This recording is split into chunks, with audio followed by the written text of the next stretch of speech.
Welcome back to our series on the book of James. This time I'm going to be a little bit more topical than expository because I can't really in good conscience sprint past some of the social challenges we're experiencing these days.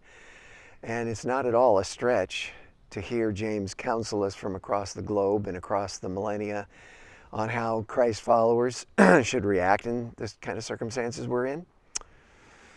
So in May, the proverbial straw that broke the camel's back descended on George Floyd's neck.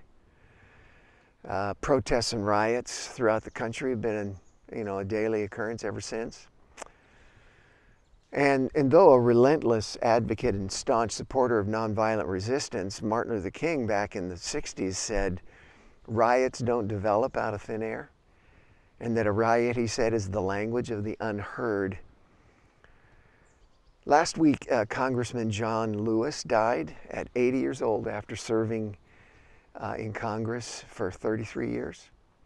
He was an icon in the civil rights movement, and in 1965, along with 600 other people, he marched silently and nonviolently for voters' rights from Selma to Montgomery, Alabama. And on what has been called Bloody Sunday, they were all stopped by state troopers at the Edmund Pettus Bridge in Selma. And when he and all the others knelt to pray, the Alabama troopers attacked the unarmed marchers with billy clubs and tear gas. Men, women, and children.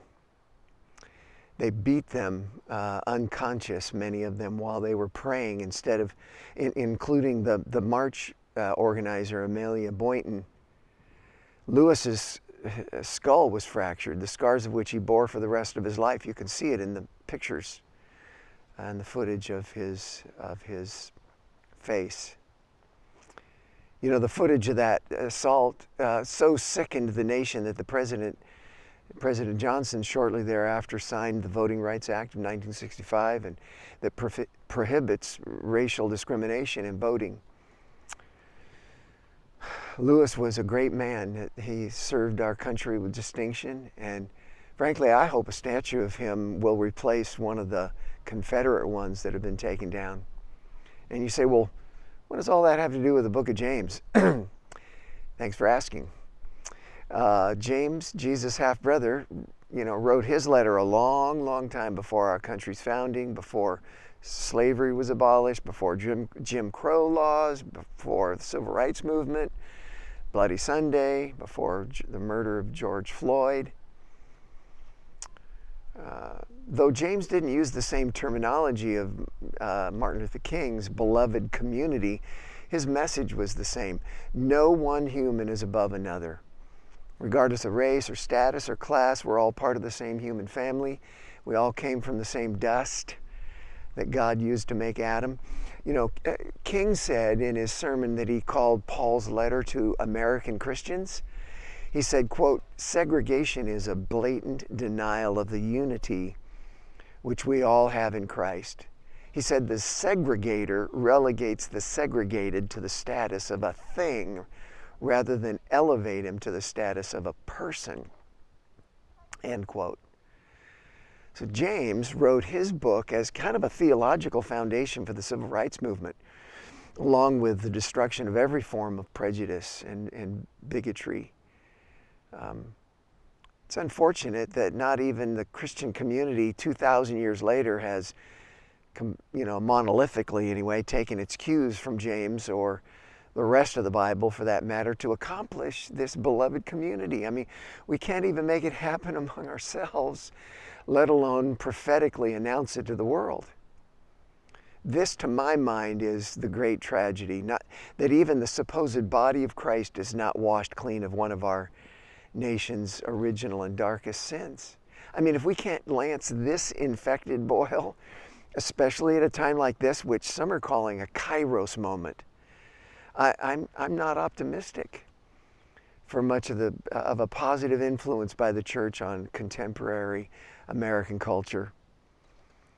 So when James wrote his letter, it wasn't skin color on his mind, but he saw the same signs that exist in all manner of bigotry among fellow image bearers. He rebukes his rebukes to Christians were, it aimed at the chasms between rich and poor, and upper class and underclass, and power and powerlessness.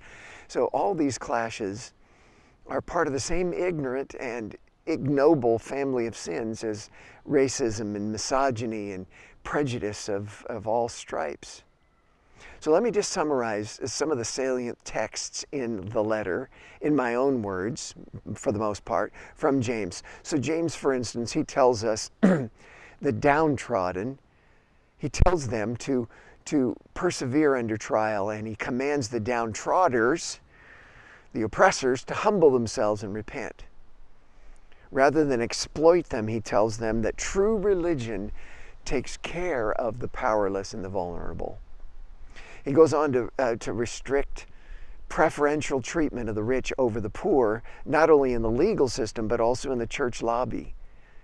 He defines true faith as taking care of the poor, and labels any other brand of faith as, quote, useless and dead.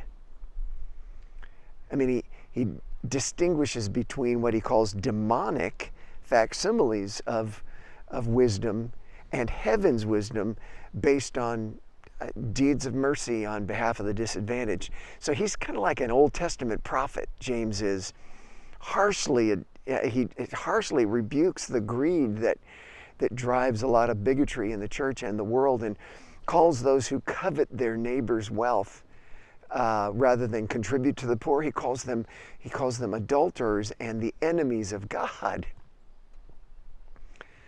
Boasting, he says, in arrogant schemes to acquire riches without consulting God or advancing his purposes, James says, is a sin against God and against the poor. And such sinners should weep, he says, and wail, for their wealth will rot and moths will eat their clothes. He rebukes those who rob their workers of their wages so that they can live in luxury and self-indulgence. And he accuses them of murdering the innocent. And then he concludes his letter by addressing the oppressed poor. And he says to them, be patient, pray, wait for God to intervene with justice and mercy on their behalf, and he will. So if you want to be a Christian, then for the love of God, treat others the way you want to be treated yourself. Love your neighbor, even if he or she was born with a different skin color or came from another part of the world. Our lowest and ugliest moments as a nation have been when we've succumbed to our racial prejudices, while our highest and best points have been when we've overcome them. So may John Lewis rest in peace, knowing that he did everything he could to help us overcome.